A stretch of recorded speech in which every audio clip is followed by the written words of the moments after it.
John, you know this team very well. Yes, fly, Eagles, fly.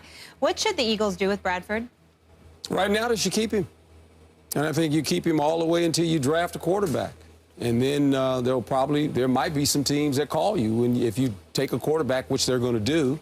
But I think if you're the Eagles, regardless if you take a guy or not, you can wait and take this guy and go into training camp and go, hey, you're going to compete for the position. You're going to draft a rookie quarterback. If the rookie quarterback obviously catches your eye and says this guy's ready to play, then you start calling some teams and ask people, are you interested in Sam Bradford? But right now, he's a part of your football team, and I think you go about doing your work that way. And Sam Bradford, he came out saying he wants to be traded. It's kind of funny because he's in a no-win situation as a quarterback because he sits there, and if he doesn't say anything, people will say, well, he's not mad that he drafted a quarterback. Yeah. Now when he says something, everybody says, well, what are you mad about? You signed a 2-year contract, right? So he's sitting in one of those positions where it's a no-win situation for Sam Bradford. He's got to be professional about it. He signed the deal. He didn't have to sign it. He could have got out of there. He didn't have to sign the contract. He got out, but he decided to. Now, obviously, things have changed since the last time he signed his contract. But right now, I think going forward, they're looking for a future, and it doesn't seem to be Sam Bradford. That's for sure. Stephen A. Well, I think that coach is right. I just think he's not complete with his thought. When coach says you would keep him, he's absolutely right. But I would add, you tell him to shut the hell up and go out there and do the job. Let's say that. You're Sam Bradford. You ain't John Brady. You ain't Peyton Manning. You ain't Drew Brees. You ain't Aaron Rodgers. You're none of these people, okay? There's been a couple of seasons where you've been injured. Your durability is questionable, which means your availability is questionable. And even when you were there, although you would have passed for 4,000 yards had you played all 16 games as opposed to just 14 games where you threw for 3,700-plus yards, you had, 14 touchdowns, 19 touchdowns, 14 interceptions. Yes. The reality is clear. Sam Bradford has a lot to prove. There's a lot of people that didn't even want Sam Bradford back. So the fact that here you are because the Eagles drafted a quarterback, you feeling a bit melancholy, if not ticked off or whatever the case may be. What the hell did you think they needed to provide you with? Security? What is this? Are you retiring? Do you want Social Security? Because that's the only kind of security I think you deserve. Outside of that, you got to go out there and prove it. What amazes me is that you got a whole bunch of guys, I don't want to say a whole bunch, but a few guys, they get their money before they prove themselves. They've had an opportunity to prove themselves, came up short on that regard, but then want you to invest in them further so you can guarantee them the opportunity to prove themselves again when they've already had ample opportunity to prove themselves, but they didn't.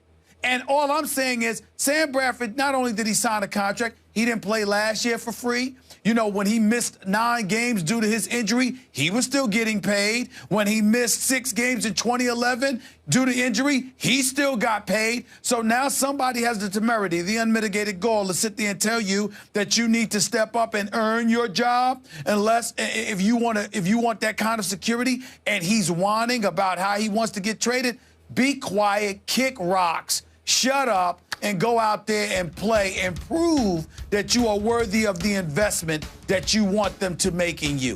Very simple. I think it's even simpler. Oh, boy. What you going to do? Cut him? I'm going to trade Sam Bradford. I'm going to put him on the block right now. I'm going to hope that John Elway would be intrigued enough to give me something for Sam Bradford, to whom I have just bet $22 guaranteed million on. It's a big contract to swallow, but maybe John Elway is getting desperate enough that he would jump at it. Maybe. I don't know that, but I'm just saying maybe somebody would want Sam Bradford, because here's my point. They just bet a king's ransom to go up to number 2. We presume to take a kid from North Dakota State that they aren't just sold on. They believe he's going to be a big star. You can't bet that kind of future on somebody unless you are convinced he's going to be a big long-term star in this league, just the way the Rams appear to be convinced that Jared Goff is going to be a big long-term star in the city of Los Angeles. So what happened the last time we saw this with Luck and RG3? Did they not play right out of the box? Yeah. And they both played pretty well. Robert played great once he got a hold of it. Obviously got hurt at the end of that year, but he was the offensive rookie of the year. He took that team to the division title. So I'm saying, why, if he's that great, if you bet that kind of package on him, don't you feel some pressure to play him? Aren't you trying to turn around the Eagles quickly? Are you going to put him on ice for 2 or 3 years the way they did Aaron Rodgers behind Brett Favre? You don't have Brett Favre. No, you got Sam Bradford, well, right? Yeah, you have Sam Bradford, a new regime. You've changed your whole way of playing football now on both sides of the ball. Okay, but don't you know those Philly fans? Oh, you don't yeah. think they're going to be screaming for Wentz to play? They'll want him to play just like they did down in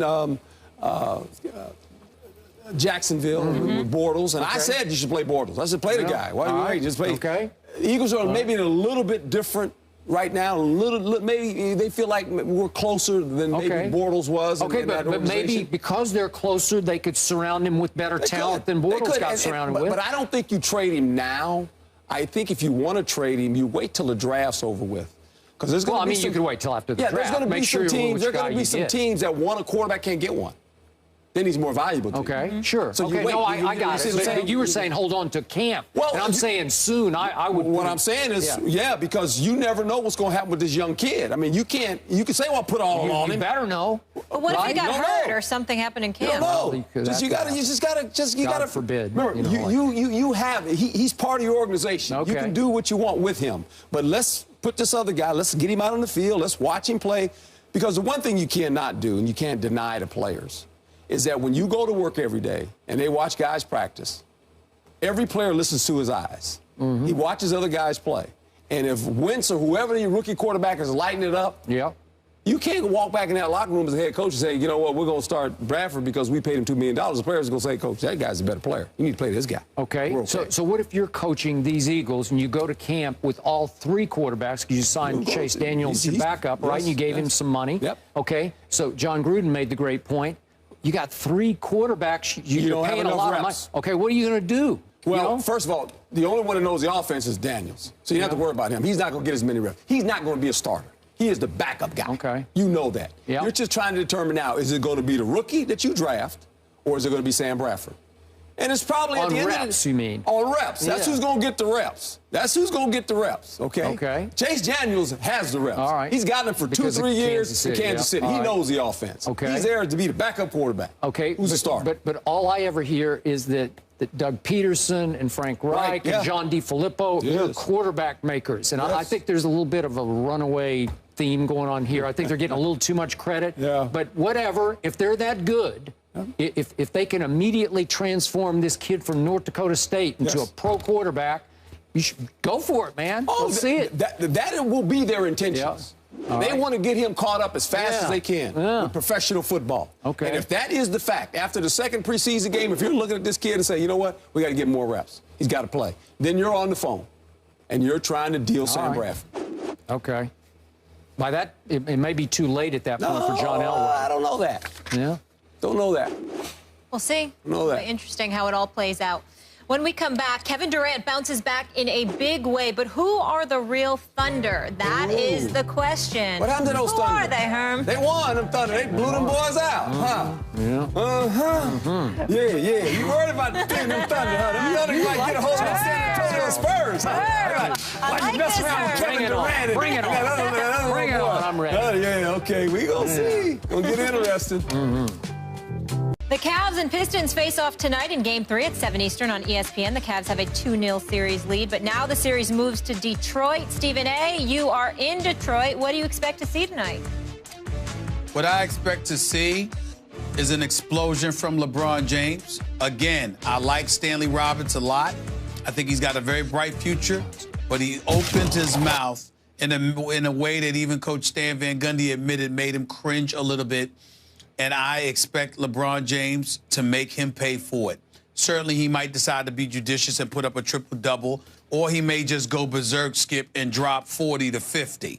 But something is going to happen tonight for LeBron James to remind Stanley Roberts, I'm a 4-time league MVP and a 2-time champion. Stanley Johnson. Stanley Johnson. That's all right. Stanley Johnson, I'm sorry. I keep saying Stanley Johnson. Yeah, we both covered Stanley Roberts once upon a time. Stanley Johnson. Yeah. Not Stanley Roberts, LSU. Stanley Johnson for the Detroit Pistons. Yes. Now, you're going to be at the game tonight? I'm here. That's why I'm in Detroit. Okay, I want to make sure because I'm here. I got to tell you, I agree with your premise. I agree LeBron is going to be primed for this one. I just like the guts and heart of this young Detroit team, especially at home. And you brought up the point the other day. You remember the heyday with all the build-up and the hubbub in that arena. It just could be explosive in there. I think Detroit's going to win this game tonight. I'm not saying they're going to win the series, obviously. I just like their spunk at home. I think they'll rise up and win one game in this series, and it's going to be, this is obviously the turning point game. I get what you're saying, though. It was not smart for what Stanley Johnson said. I think they would have won tonight if Stanley Roberts had not opened his mouth. I think the fact that he did is different, and I think Stanley Johnson, I don't know why I keep saying Stanley Roberts, Stanley Johnson. But let me say this to you. If there was ever a moment, not that LeBron has much to prove, but when we talk about the old school guys, the Kobe's, the LeBron, the Michael Jordans, and beyond, you remember when people used to chirp and just make a mere mention of these dudes, and they'd step out on the court and annihilate you? Could you imagine if Stanley Johnson had done this to one of those players? Nope. It would be over, like, man. So this is one of those moments where tonight LeBron needs to go at him like that. Okay, well, you're going to have to walk into that arena tonight now, and all those Piston fans are going to say, Stephen A., you don't have our back anymore, right?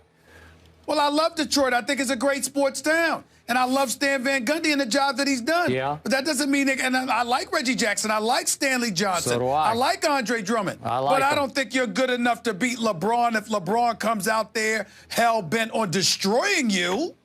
Okay. Detroit, I got your back. I got you go ahead tonight. and do that. All right. I'm in the house. Ain't no way. I ain't worried about it. All right. I ain't worried about it. These are my peeps. Yeah. It's all love. It's all love. All right. Let's go to the other one here. After winning Game 1, the Pacers have lost 2 straight, including last night's 16-point loss at home in Game 3. Paul George struggled from 3 last night, making only 1 of his 8 shots. Stephen A., how much blame should George get for those losses? I'm not going to give him but so much blame. He's a star. He showed up to play, but other guys have to show up to play. I'm looking at last night. Monte Ellis shooting 3 of 9 from the field, only scoring 7 points. George Hill only putting up 13. Lavoy Allen and other guys, what are they doing? I mean, the only guy that came to help him was Miles Turner. I'm not going to put that on Paul George. I think Paul George has had a great season. I think that he's somebody that's reminding the world of what a star he is, but he needs help. And other guys got to show up and do their job, especially against Toronto, now that Kyle Lowry and DeMar DeRozan seem to have gotten it going a little bit. They need to step up and help Paul George. He can't do it all by himself.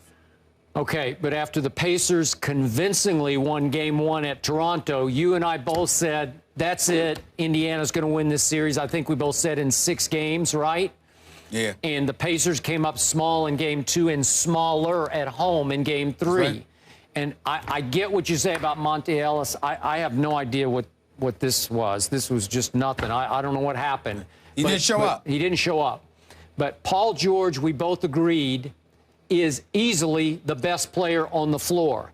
And Damari Carroll showed up for Toronto last night in Indianapolis because he was all over Paul George. I watched a lot of this game, and Paul George was just shut down last night. When he goes 1 for 8 from 3, that's going to be a problem. You're going to have a hard time. This game was over at halftime to me. Toronto came right out and took control, and this is an Indiana team that I try to like. I've tried to like them all year because any given night, they beat my Spurs in Indianapolis. I thought, boy, they look great in that game. But some nights, the whole team doesn't show up. So in this case, the whole team didn't show up, and now I don't think I'm picking the Pacers anymore to win this series. I don't blame you for that, but I'm going to still stick with them for now. But I'm rooting for my man Dwayne Casey because I'm a fan. But I will tell you this, Damari Carroll was a huge pickup that they got in the offseason from Toronto for specifically this kind of purpose, to defend the likes of a Paul George. Damari Carroll can defend, and Paul George is going to have his work cut out for him. But it's real easier to defend him when no one else will show up. Yeah. When others show up to help him, you've got to change things a little bit. So the Monte Ellis of the world, the George Hills of the world, and others, they've got to show up and help, and Frank Vogel has got to figure out a way to free Paul George up a little bit more. So we've gone this whole show, and we failed to even bring up the San Antonio Spurs that do play tonight. At Memphis, they play, and nobody talks about it. What we failed to bring up?